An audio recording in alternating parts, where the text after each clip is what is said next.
Palabras de alegría y esperanza. Es el tercer domingo del tiempo ordinario, la lectura de Lucas 9, 51, 62. Y el comentario es del padre Fernando Armelini. Un buen domingo para todos. Situemos en su contexto el pasaje del Evangelio de hoy. Jesús vive un momento difícil, un momento de crisis, una crisis que pesa sobre buena parte de su vida pública. Jesús sigue en Galilea y recordemos que desde el principio hubo allí oposición por parte de la autoridad religiosa. Los escribas y fariseos se dieron cuenta inmediatamente que estaban tratando con un subversor de las tradiciones, uno que estaba aplastando toda su catequesis. Lo consideraban un endemoniado, de acuerdo con Belcebú, un seductor del pueblo, un blasfemo, porque hablaba de un Dios que también amaba a los pecadores. Luego no observaba el sábado, no practicaba el ayuno, por lo que no es de extrañar lo que nos dice el evangelista Marco, que desde el principio las autoridades religiosas decidieron quitarlo de en medio. Lo que ha ocurrido ahora es que incluso el pueblo se ha alejado de él. Lo dice el evangelista Juan. En cierto momento la gente dijo, el discurso que tú haces es duro, escleros en griego, Juan 6:60. Es algo que si vas de golpe contra esto sientes dolor, te despiertas como si chocamos con una columna mientras íbamos caminando tranquilos y nos despertamos. Las palabras de Jesús eran duras. El pueblo empezó a entender lo que Jesús propone y es un discurso duro porque se trata de dar la vida. Incluso la gente se aparta porque se dieron cuenta. Había sido un malentendido al que fueron por voluntad propia, pero cuando comprendieron lo que Jesús propone, lo que significa ir tras él, se apartaron. Las autoridades religiosas lo persiguen. El pueblo se aparta y los apóstoles están en crisis porque 2 veces Jesús les dijo que va a Jerusalén no para triunfar, para tomar el poder, sino para dar su vida. Y los discípulos tienen miedo. Este es el clima que rodea a Jesús cuando se introduce el episodio narrado en el pasaje del Evangelio de hoy. Jesús toma una decisión muy consciente hacia dónde se dirige. Escuchemos lo que decide hacer. Cuando se iba cumpliendo el tiempo de que se lo llevaran al cielo, Jesús emprendió decidido el viaje hacia Jerusalén y envió por delante unos mensajeros. Ellos fueron y entraron en un pueblo de samaritanos para prepararle alojamiento. La decisión tomada por Jesús es introducida por el evangelista de forma muy solemne, cuando se iba cumpliendo el tiempo de que se lo llevaran al cielo. El texto griego dice analepseos autou. El verbo analambano significa levantar a uno. Parece ver al Padre Celestial que acoge en sus brazos al Hijo, que ha cumplido su misión de revelar a la perfección el rostro del Padre Celestial, que es amor y solo amor. Jesús toma la decisión de ir a Jerusalén. El texto griego dice esterisen tou prosopon, ha endurecido su rostro. Sabe lo que va a encontrar, debe dar su vida, y para ello es necesario endurecer su propio rostro, tomar una decisión firme. Esta expresión de endurecer el rostro no fue inventada por el evangelista Lucas, la encontramos en el libro de Isaías cuando habla del siervo del Señor, que para cumplir su misión hizo que su rostro se endureciera como una piedra. Lo mismo sucede con el profeta Ezequiel, que tiene que anunciar la destrucción de Jerusalén. Tiene la oposición de todo el pueblo y Dios le dice: ten valor, no tengas miedo, porque te daré un rostro duro, más duro que la piedra. Tú tendrás la firmeza y fuerza para llevar a cabo tu misión profética. Jesús es resoluto. Para hacer ciertas opciones es realmente necesario endurecer el propio rostro. ¿Qué va a hacer Jesús en Jerusalén? ¿De qué tarea tan difícil se trata? Debe chocar con el centro del poder que perpetúa el mundo viejo. Jesús ya ha presentado este centro de poder con otra imagen, la de la levadura, que hace fermentar, que crea la podredumbre en el mundo, y es la levadura de los escribas y fariseos y la levadura de Herodes.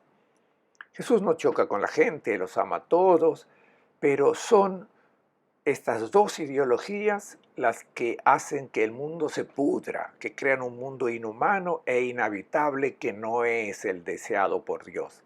La primera ideología, la de los escribas y fariseos, son los representantes de la mentalidad religiosa que predica una imagen de Dios falsa, diabólica. El Dios que ama a los buenos y que castiga a los malos, a los malvados. Esta es una imagen inventada por nuestra maldad y la proyectamos sobre Dios. Lo convertimos en un vengador que hace pagar a los que han hecho el mal. Esta imagen de Dios es muy peligrosa y diabólica porque crea el mundo viejo y luego la gente se asemejan a este Dios que adoran, que se comportan como Él. Es también una imagen religiosa que crea una relación comercial con Dios, es decir, para obtener los beneficios de Dios tienes que portarte bien y ofrecerle sacrificios. No, esta religión es falsa porque Dios se los da a todos, aunque seas malo. La imagen de Dios es la del amor gratuito y hasta que no aceptemos esta imagen, esta relación con Él de gratuidad, no introduciremos la relación con nuestros hermanos de amor gratuito. La otra ideología es la levadura de Herodes, es la del dominio, la del poder. Esta levadura también la encontramos en los discípulos. La convicción de que los poderosos, los fuertes son los que deben dominar a los demás, hacerse servir por los demás. Jesús vino a derribar esta imagen del mundo, porque el verdadero hombre no es el que domina, sino el que ama, y el amor es servicio. Hagamos una reflexión. Seguir a Jesús, que va a Jerusalén, ser sus discípulos, significa aceptar esta propuesta, y aceptar esto no es fácil. Como Él, hay que endurecer el semblante, porque mientras uno se detenga en las veleidades, las buenas intenciones, mientras uno reduzca la fe en Jesús al cumplimiento de unas pocas prácticas devocionales, no hay necesidad de endurecer el semblante. Pero cuando se comprende que hay que estar dispuesto a dar la vida incluso por tu enemigo, si no endureces el semblante como Él, no puedes ser su discípulo. Lo acompañarás como un admirador, pero no eres un discípulo, no perteneces al mundo nuevo. ¿Qué hace Jesús? No va directamente. Su entrada, su ingreso en una ciudad, en una casa, en el corazón de la gente, debe estar preparado. Jesús envía mensajeros. El texto griego habla de los ángeles.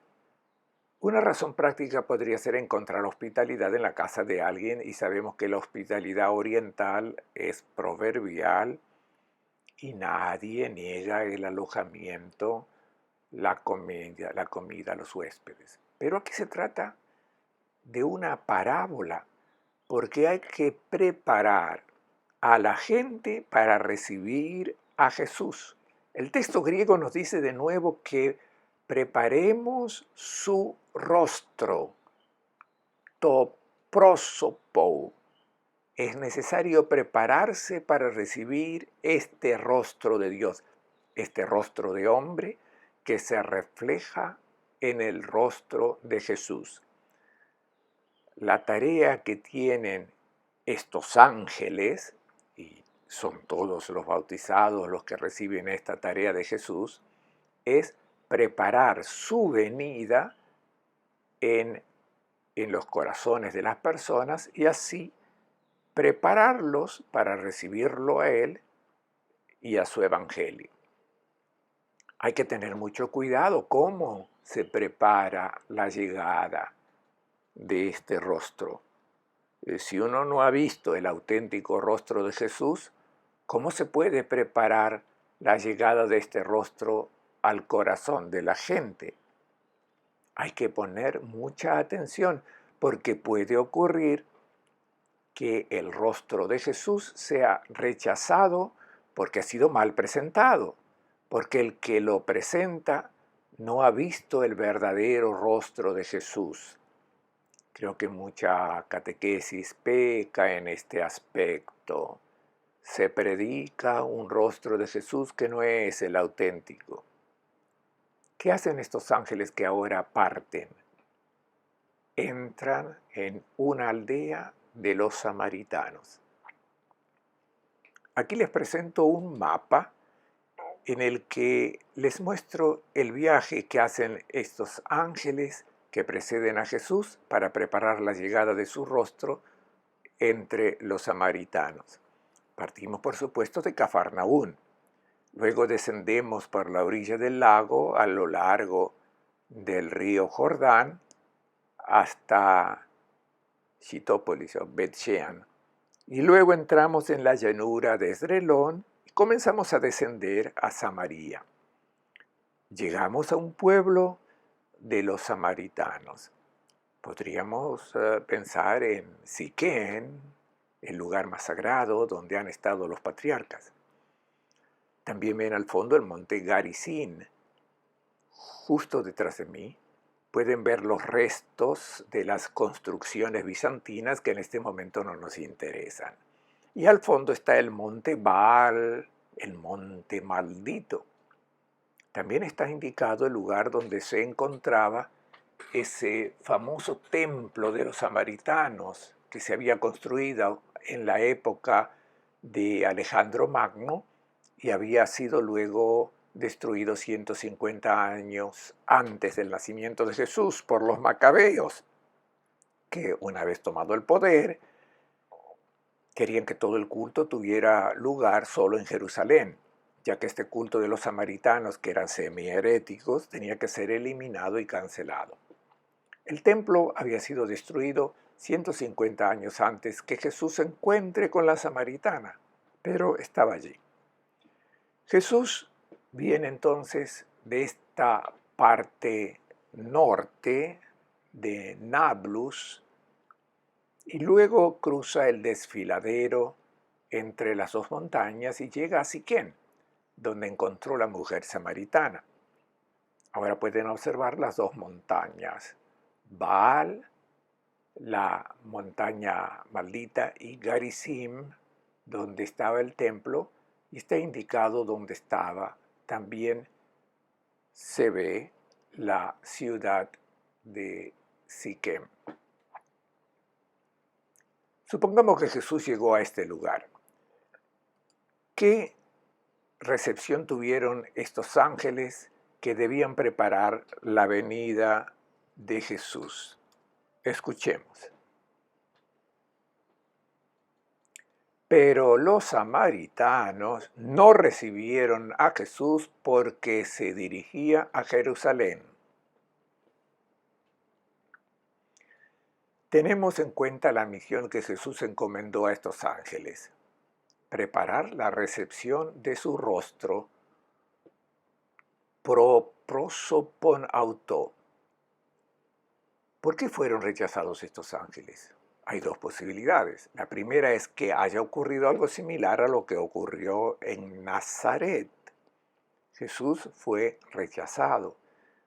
Prefirieron su convicción religiosa que siempre habían creído y no acogieron la novedad.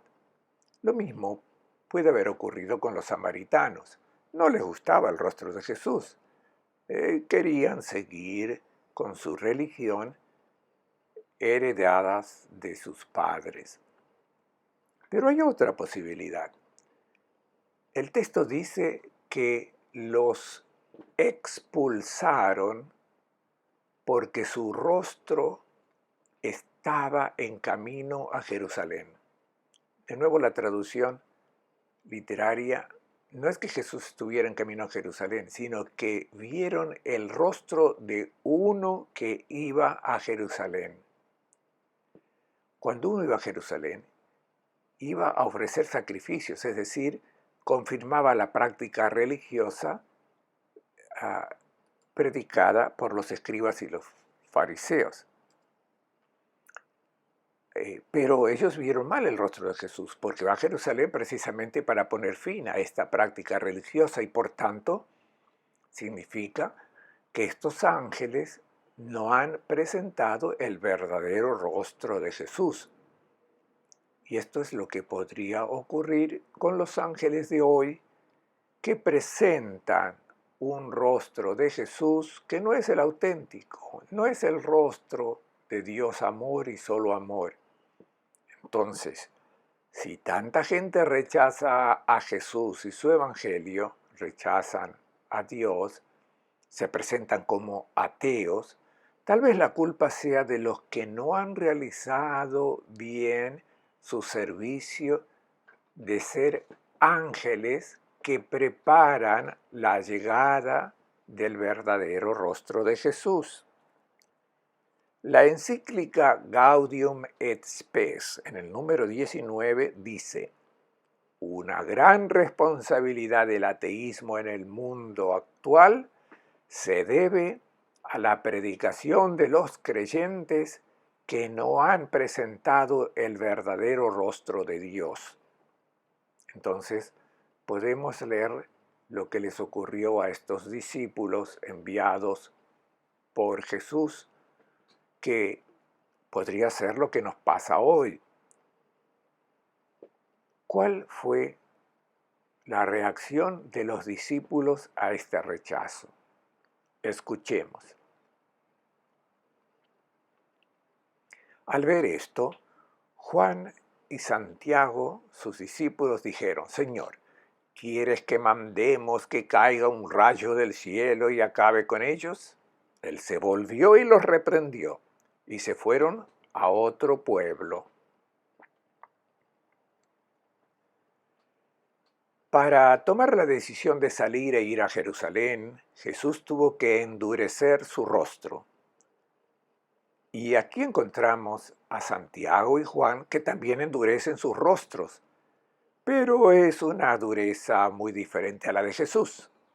Ellos endurecieron sus rostros porque no soportan ser rechazados por los samaritanos y se vuelven agresivos.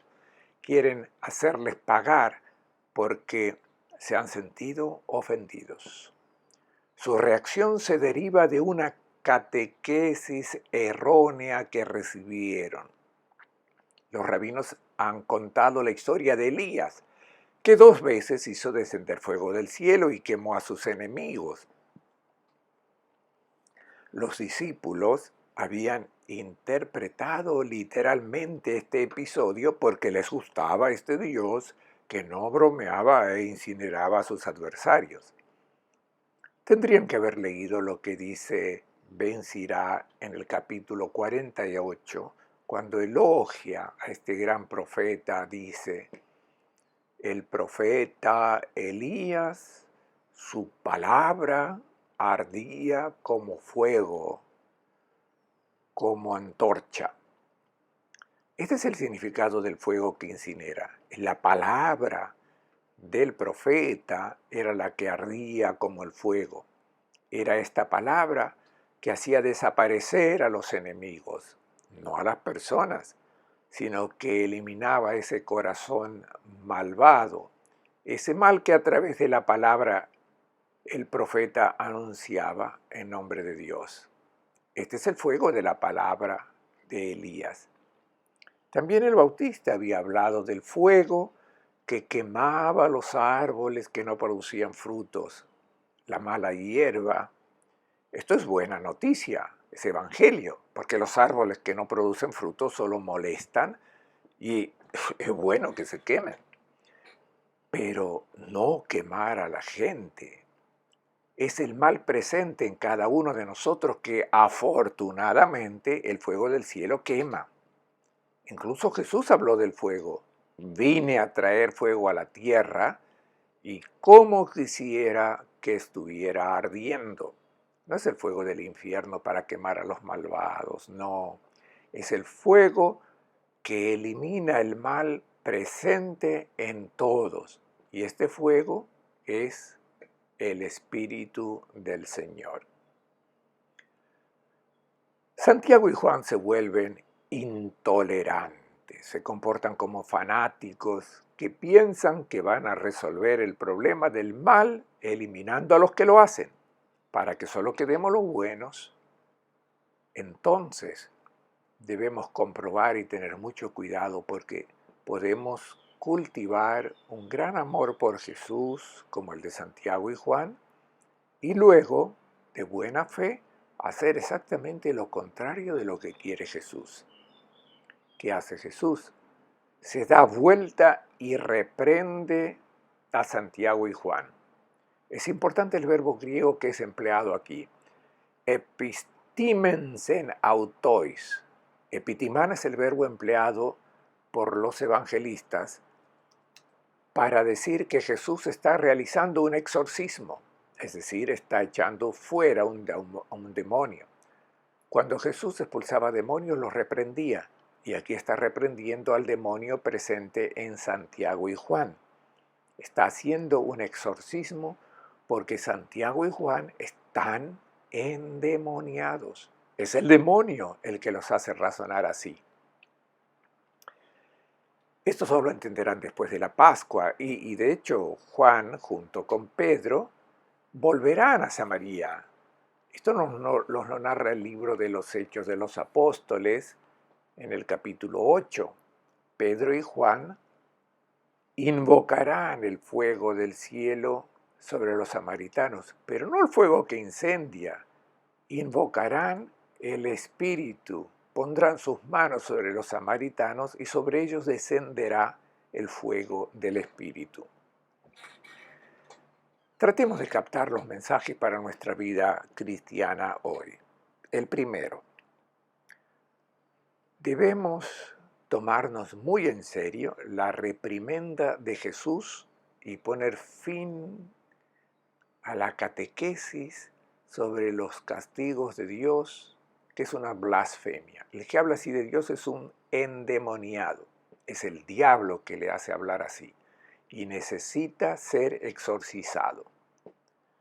Santiago y Juan recibirán de Jesús un apodo muy poco simpático, Boanerges, que significa hijos del trueno, los que truenan y quieren hacer caer rayos sobre el mundo. Son fanáticos, exaltados, fundamentalistas. Esta gente está movida por el demonio. Deben ser exorcizados con la palabra del Evangelio. Segundo mensaje. Aceptar a Jesús significa darle la adhesión, es decir, aceptar su propuesta de don de la vida. No se puede esperar que este cambio de vida se produzca de forma repentina. No, se necesita tiempo para que la persona cambie, para que nazca el hombre nuevo propuesto por Jesús. Por lo tanto, el verdadero discípulo es paciente, sabe esperar el tiempo que cada uno tiene en este crecimiento del Evangelio de Cristo en su interior. El tercer mensaje. No solo habrá personas que tardan en aceptar la propuesta del Evangelio, también habrá quienes se opongan activamente a este anuncio. El discípulo, el ángel que debe preparar la recepción del rostro de Jesús de Nazaret, sabe que también existen los que se oponen a Cristo y a su Evangelio. Estas personas no deben ser consideradas enemigas. El discípulo de Cristo respeta a los que piensan diferente, no impone nada, propone la opción evangélica sabiendo que es el mayor de los tesoros, pero puede ser rechazado e incluso opuesto. Siempre manifestará su gran amor por estas personas y será precisamente esta aceptación amorosa la que podrá entonces abrir una brecha en los corazones y hacer que acojan el bello rostro de Jesús de Nazaret. La comprensión por decisiones inciertas, la indecisión, el respeto a la fragilidad, sin embargo, no significa aceptar componendas que supongan adaptar las exigencias evangélicas. No. De hecho, Lucas introduce ahora 3 ejemplos que ponen de manifiesto la radicalidad que Jesús exige a los que quieren seguirle. Escuchemos. Mientras iban de camino, uno le dijo: «Te seguiré a donde vayas». Jesús le contestó: «Las zorras tienen madrigueras, las aves del cielo nidos, pero el Hijo del Hombre no tiene dónde recostar la cabeza». A otro le dijo: «Sígueme». Le contestó: «Señor, déjame primero ir a enterrar a mi padre». Le dijo: «Deja que los muertos entierren a sus muertos. Tú ve a anunciar el reino de Dios». Otro le dijo: «Te seguiré, Señor, pero primero déjame despedirme de mi familia». Jesús le dijo: «El que ha puesto la mano en el arado y mira atrás, no es apto para el reino de Dios». El primer ejemplo introducido por Lucas es el de una persona que parece tener la condición ideal para convertirse en discípulo. Dice que está dispuesto a hacer cualquier cosa para seguir a Jesús. Jesús no se impresiona inmediatamente ante este entusiasmo y le responde utilizando el ejemplo de 2 animales, las aves del cielo que revolotean y regresan a su nido, y los zorros que salen a cazar por la noche, pero vuelven a sus guaridas. ¿Qué significan estas 2 imágenes? También las utilizamos nosotros, hacer nuestro propio nido o encerrarnos en el propio nido. Vivir como una persona encerrada indica la necesidad de detenerse y permanecer tranquilo en su propio mundo. Indican las condiciones de quien quiere permanecer en la propia comodidad, permanecer resguardado donde no se quiere ser molestado por nadie. Jesús deja claro que los nidos y las guaridas son incompatibles con la elección de seguirle, porque Él siempre está en movimiento, nunca se detiene. Quien lo sigue debe estar siempre dispuesto a ir más allá en la vida. No habrá ningún momento en el que puedas acomodar la pereza, la rabieza, la desgana. Si quieres ser un discípulo, te comportarás como tal día y noche. Debes estar siempre disponible a servir a tu hermano cuando te necesita. Nunca podrás poner fuera de la puerta el cartel de no molestar. Déjenme solo en mi nido. No, nunca. Jesús advierte de cierta dulzura espiritual que las personas devotas pueden tener la tentación de encerrarse, donde se queden tranquilos porque observan fielmente las prácticas que han aprendido desde la infancia, pero no van más allá y no escuchan de buen grado a los que proponen un salto de calidad en la vida espiritual, una nueva forma de rezar, por ejemplo, una nueva forma de relacionarse con Dios y con los hermanos y hermanas. El Evangelio arranca todos los nidos, todas las guaridas en las que buscamos refugiarnos. El segundo ejemplo. Esta vez es Jesús que llama y dice, sígueme. La objeción que se presenta a Jesús. Déjame primero ir a enterrar a mi padre. La respuesta de Jesús es escandalosa, provocadora, porque el deber más sagrado para un hijo en Israel era acompañar a sus padres hasta la muerte.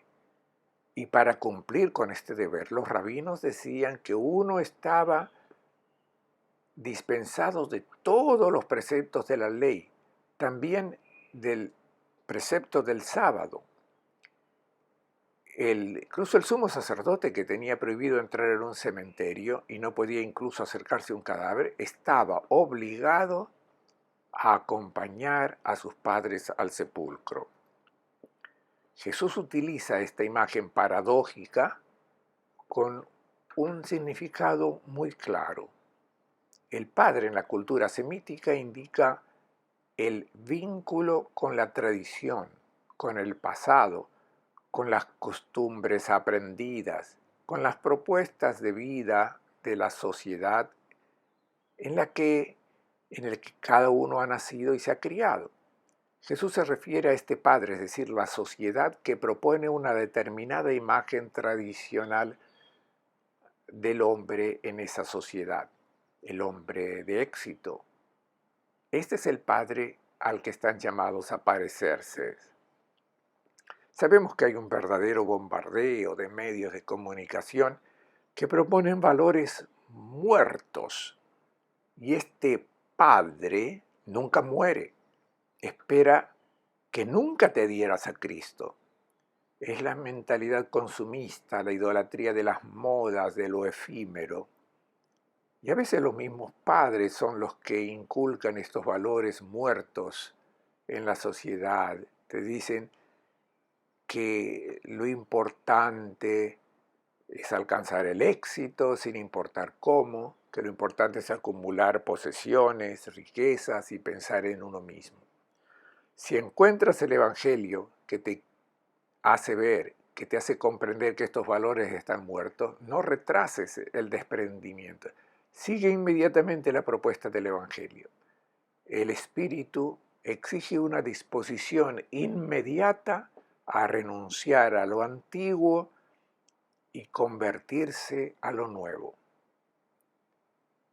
El tercer ejemplo introducido por Lucas, nuevamente es uno que quiere seguir a Jesús.